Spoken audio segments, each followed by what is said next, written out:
exponent rules with the same base. So here we're multiplying with the same base.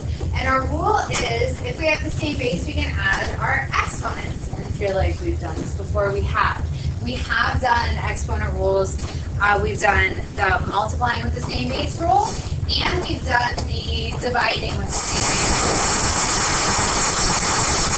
rule. We've done that along with we did this along with our factoring unit.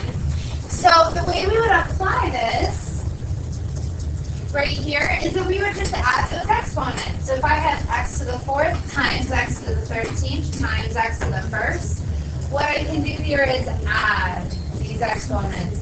So I'm adding 4 plus 13 plus 1. So 13, 14, 15, 16, 17, 18. That's x to the 18th.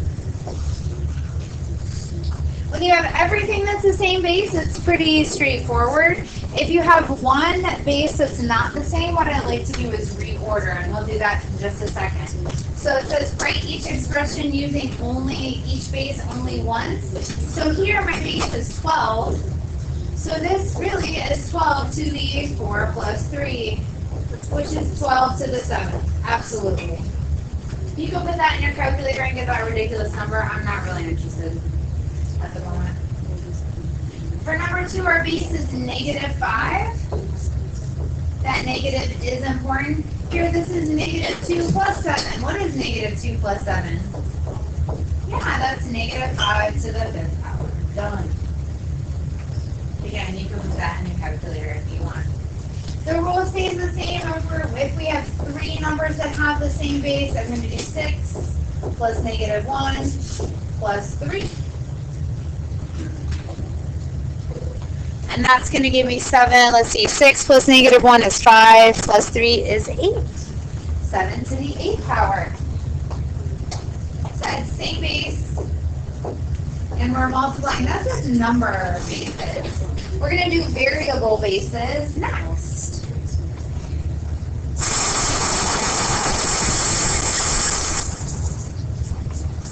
So multiplying powers in algebraic expression, it says rewrite the expression placing the coefficients and like variables next to each other. This is really important. I think part of being successful with these problems is organizing your work well. And so what I like to do is put those big numbers next to each other. Because remember, when we were doing this before we did our factoring unit, we said multiply the bigs, add the littles, right? And that is, that's this, exactly. I'm going to put it in the right order though first. These are called coefficients. Those are going to go out front. Coefficients are just numbers in front of variables. And then our variables are going to go next to each other. My variables are those z's. So I have z to the 5th and z to the 12th. My z's sometimes look like 2, so that's why I put the little line through them. If you're like, why?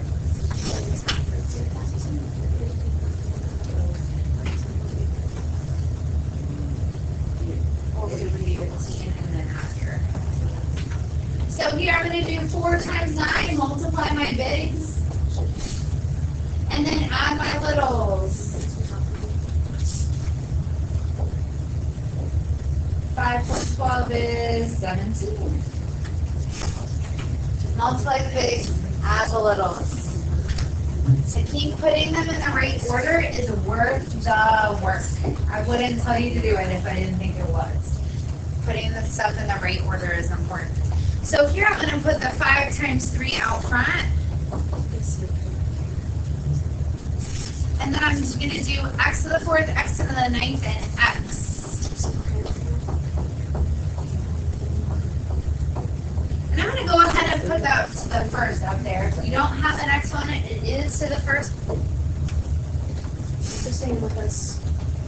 I'm going to multiply my bigs, and add my littles. Hopefully that little pause gave you a chance to get ahead here. What's x to what power? What is that? 14. Perfect. And these little addition problems, if you need to use Desmos for those or just a handheld calculator, that's absolutely fine. Absolutely fine. Alrighty, another.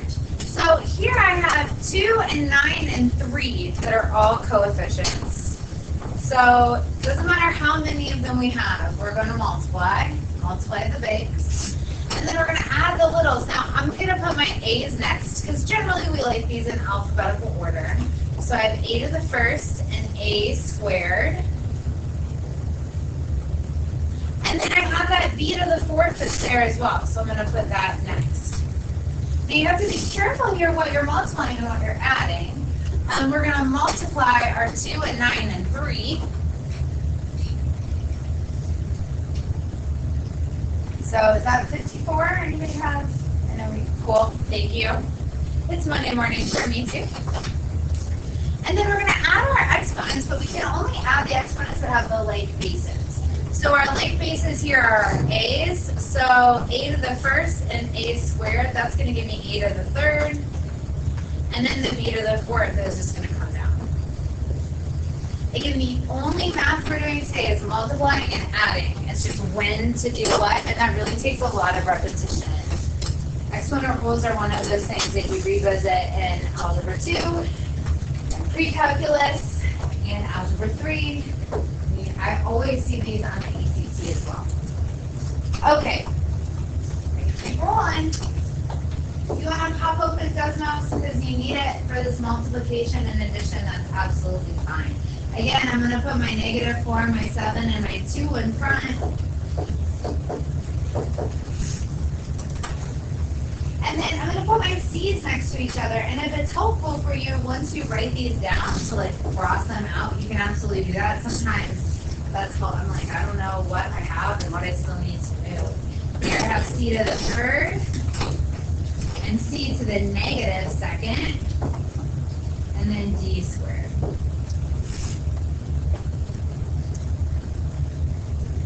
I'm going to multiply my bigs. -4 times 7 times 2. What'd you guys get there? -56, thank you. And this is here when we add these, 3 plus -2, that's going to be C to the first. And then we have that D squared.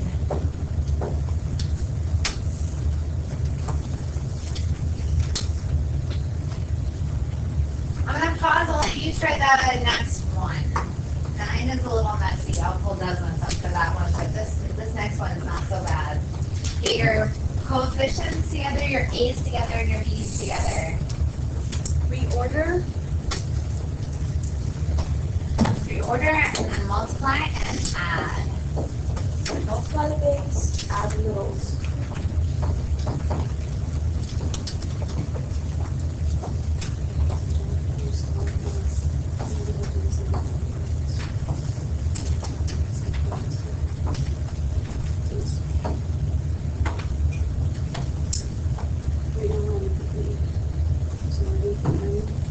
Up front here we have 12.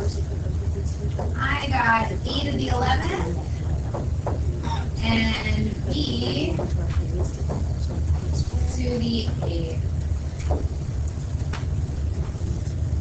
The only way we can make these more difficult is to give you harder numbers to work with, and harder numbers to work with are generally fractions. Nobody really likes working with fractions. But it's totally doable. So first, I'm not going to get freaked out by the fractions. I'm just going to go ahead and reorder. I'm going to put the numbers, the big numbers next to each other. 2 times 5, at least that's easy math. And then I have B to the 1/2, B to the 1/3, B to the 1/6, and B to the -3rd. And I'm going to go see 1/2, 1/3, 1/6, the -3rd. Okay. So part of it is just copying that grossness down. And then we're going to multiply these two out front. That gives us, our coefficient is 10. That should have been a 7 here, though.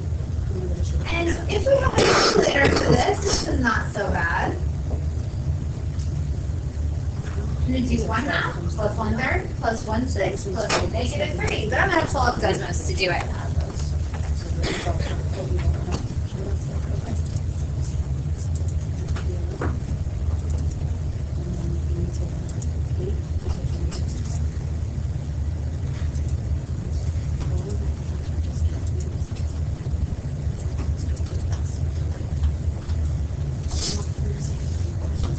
I just want to make sure we can see these side by side and start typing. So I'm going to type these fractions in.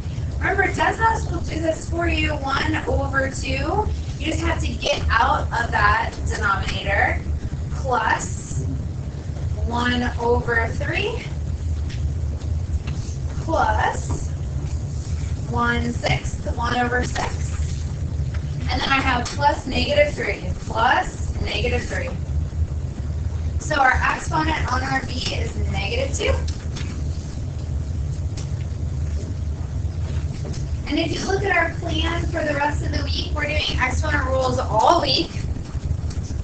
And we're going to be dealing with the negative exponents and what they mean on Thursday. So you'll figure out, we'll do a little more with that on Thursday. So that's what happens when we have the same base and we're multiplying with that base to add our exponents. Now we're going to work with what happens when we're raising a power to a power. So here, when I see power to a power, I think parentheses. And I think that's a really important distinction to me. So we have a power out here and a power right here. I think of those as kind of not on the same level. Like the one on the outside is almost always like a little bit above. And when this is the case, what we do is multiply. So I kind of think of it like that, like anytime I'm doing a little rainbow motion, I think multiply. So here, n to the 5 times 2 is n to the 10. Exponent rules are such a big deal for us to cover like every year because they're so similar. Right? This is here we're multiplying the last problems, we were multiplying the bigs and adding a little, and that's what takes a lot of practice, just knowing what to do when. So power to a power, we're multiplying. Here, the 7 is above the 4, that's how I know I need to multiply these. This is n to the 4 times 7, and 4 times 7 is 28.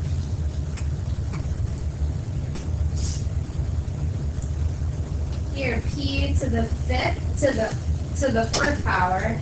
Here again, we're multiplying. 5 times 4 is 20.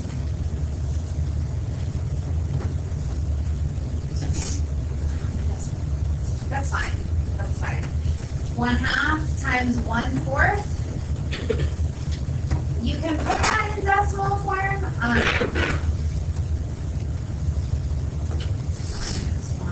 1/4. It's equivalent. The other thing you can do if you're using Desmos, you have this little guy. And so you can turn that on and it'll give you the fraction. You can turn it off and it'll give you the decimal. If this was a fill-in on the OST, it would take the decimal. It's always going to take the equivalent. If it was multiple choice, I think that they would do 20. So it's good to be able to go back and forth. Just a reminder with how fractions work, if you're doing 1/2 times 1/4, you don't need a common denominator. When you're multiplying fractions, you just multiply across. 1 times 1, 2 times 4. That's how you multiply fractions. Just kind of nice. Multiplying is the easiest thing you can do with fractions. All right, what's this last one? H to what power? Yeah, h to the 6. Awesome. H to the 6. Are we flipping?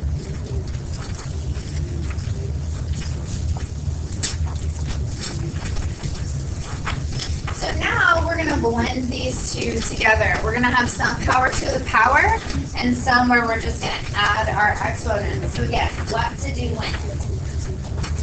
You're always going to look for power to a power first because with order of operations, that's when you have parentheses happening. So the first thing you're going to do is look for that power to a power.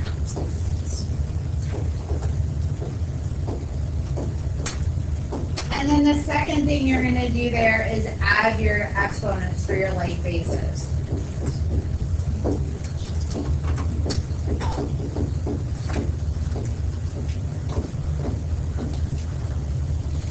Happy to answer some questions. When we're doing power to a power, we're multiplying.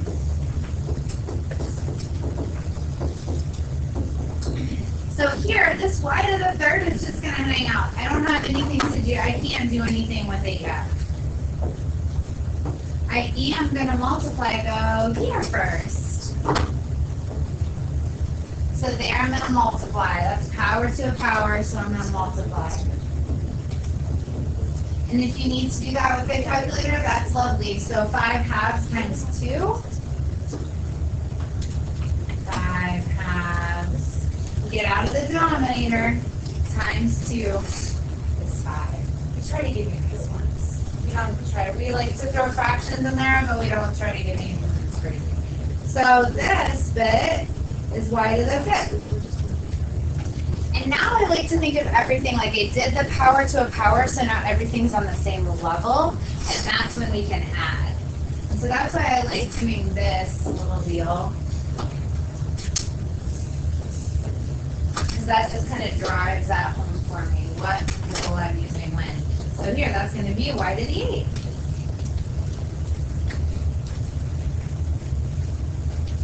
Same thing over here. I can't do anything with the x squared yet. But I can do 6 times 4. So here I'm multiplying. 6 times 4 is 24. And now that everything's on that same level, I can add. Once I can box them up like this, I can add.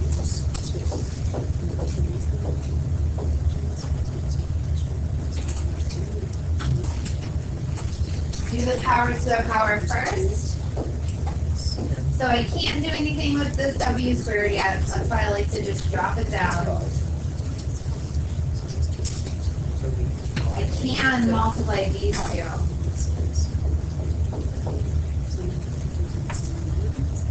And again, using decimals for that is lovely. There's no reason not to. So I'm going to do negative 5/3 times negative 3. I'm going to get a 5 there.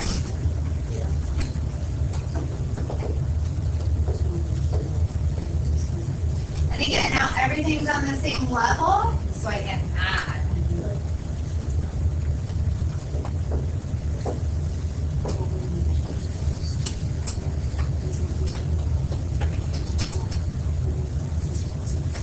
So power to a power, we multiply. Once everything's kind of on that same level, once you just have multiplication, you're going to add those exponents. I'm going to give you a second to work. Just pick one of the next 3 and try it, and then I'll do those next 3. I'm guessing you'll avoid number 4 with all the fractions.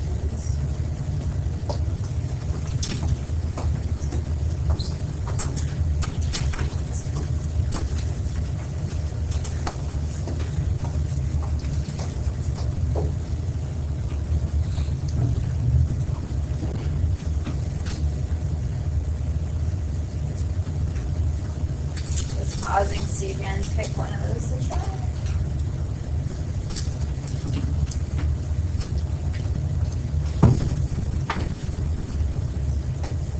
I'm seeing a lot of you pick number 5 to try. I love that. Number 5 doesn't have any fractions. It doesn't have any negatives. That's a nice one to start with. So I'll start with it as well. Again, we want to deal with that power to a power first. So I'm going to multiply here. I'm going to go ahead and bring the rest of this down. 3, x to the first, x to the 5th. It's just hanging out there. 3 times 2 on that p is going to be p to the 6th. And now we just have to know what to add. We can add the 1 and the 5, the exponents on the x, since they are on the same base there. But we don't want to add that 6 to it because the p isn't the same base as that. So 1 plus 5, 3x to the 6th, and then p to the 6th.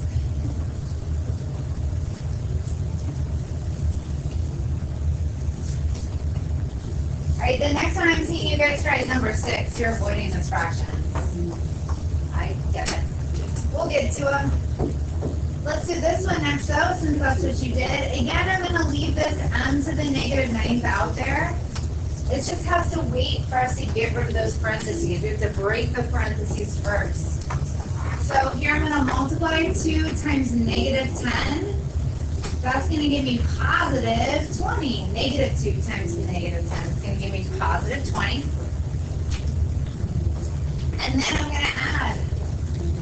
Everything's on that same level. I'm going to add. Negative 9 plus 20 is positive 11. Again, any of the little math steps that you need to do in Desmos is absolutely fine. The one with the fractions, here we go. This guy doesn't have a power on the outside. So those parentheses aren't really necessary. Sometimes parentheses are there because they're important. Sometimes the parentheses are there just to be pretty or to separate your terms a little nicer. And that was the deal with this one. We do want to multiply here. This is a really good example of a place where you, I think you would want to use that fraction button on Desmos. So I'm going to do negative 5 times negative 1/2. And I get 2.5. But if I use that fraction button, I get 5/2. Again, the OST likes switching between decimals and fractions, and so just knowing that that button is there for you, I think is going to be really helpful. So I'm going to write that negative times negative as positive 5/2. And now we have these on the same level, so now that we don't have any parentheses left, we're going to add those. And again, you can do that using Desmos. 5/2 plus 3/2 or 5/2.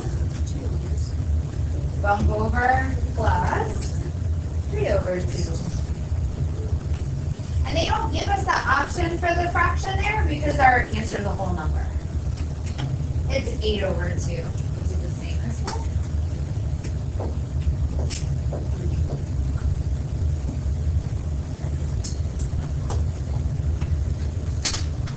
Fraction button in Desmos? Yeah. When did you notice that one? I don't know when that, like this guy. That wasn't a last year thing. It was not there last year. It is lovely that it's wonderful. Just to switch to see those, and I think that'll be really helpful for these kind of topics. Yeah.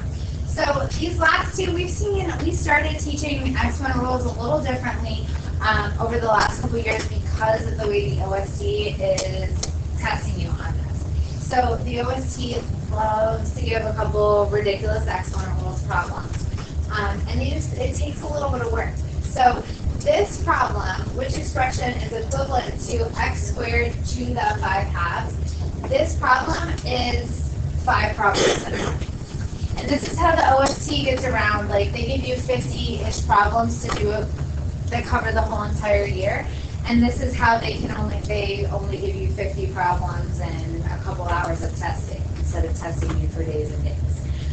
They make problems like this that are kind of 5 problems in one. So what I would do to start this problem is do this part.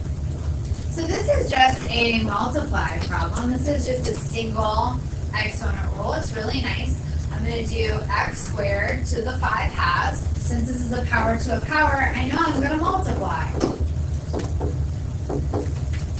So I'm going to do 2 times 5/2 in Desmos. 2 times 5/2. And that gives me 5. So this is equivalent to x to the 5th. Here's the problem. None of our answers, none of our options are x to the 5th. So we have to figure out which one of these are x to the 5th. Now I can get rid of a couple. What can I get rid of? What's definitely not x to the 5th? Yeah, A is definitely not x to the 5th. What else is definitely not x to the 5th? D is definitely not x to the 5th. I agree. And you're saying C isn't. So this is a multiply problem. I'm just going to double check it. I'm going to do 3 times 2/3. 3 times 2/3. Definitely agree. This is x squared. So that is not it. what exponent rule is this? What do I do with the 2 and 3 to get the 5? Add, absolutely. So there's your answer. There's your answer. I like them. I like these problems. You just have to slow down for a second to apply the exponent rules every way you need to. All right, we're going to see one more of these today. This is a select all that applies problem. This is a 100% does this problem. Select all. So we're going to have more than one answer.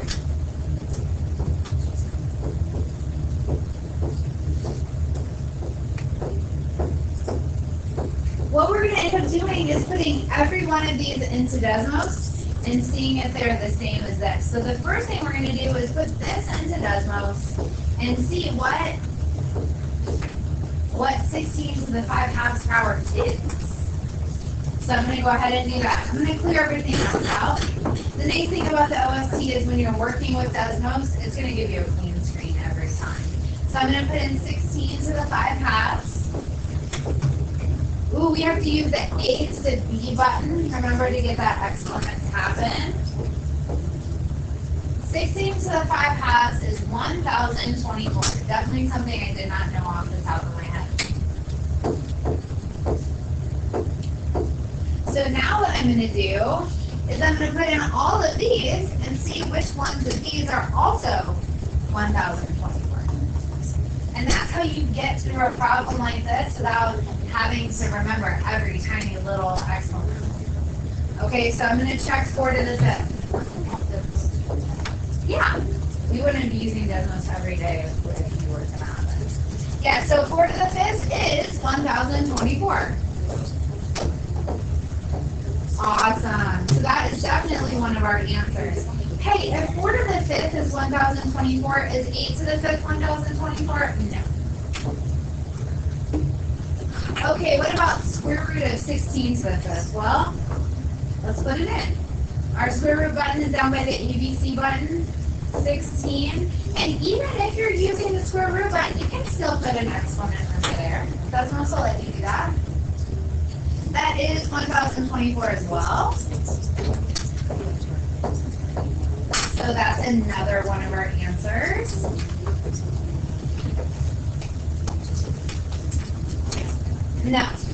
No, the 5th root is not going to work. That's a no.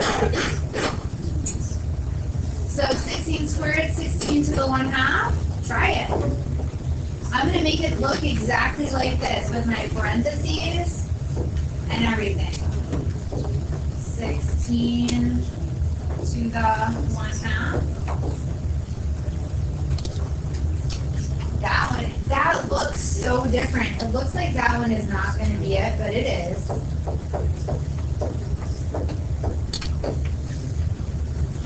If this one works, is 16 to the 5th going to work?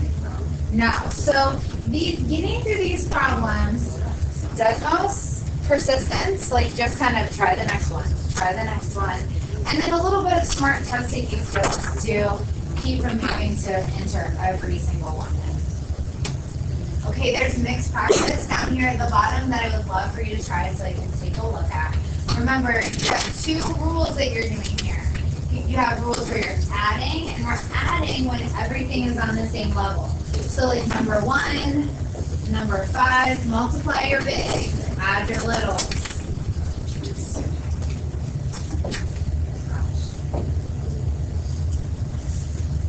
The ones I start 1 through 7 are just multiply your bigs.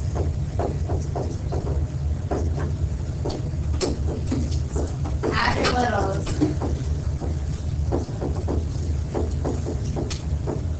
And then starting at number 8 is where you want to do that power to a power situation first.